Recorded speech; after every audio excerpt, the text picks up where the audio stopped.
নিরীহ, এই যে নিরীহ বানান এইভাবে হবে, নরেশকে নিবসনের অধিকারী হ, নিরীহ। এই যে নিরীহ এটা ভুল বানান, নিরীহ।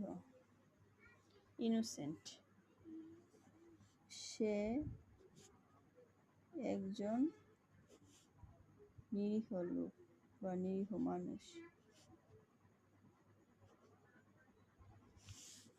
তাকে আঘাত করো না। আঘাত, এই যে আঘাত বানাম সরাইয়া বড় গ আকার থ, সরাই গ একার গা তো আঘাত। এই যে এটা কিন্তু ই গ হবে না, বড় গ হবে। আঘাত করো না, তাকে আঘাত করো না। নিরীহ।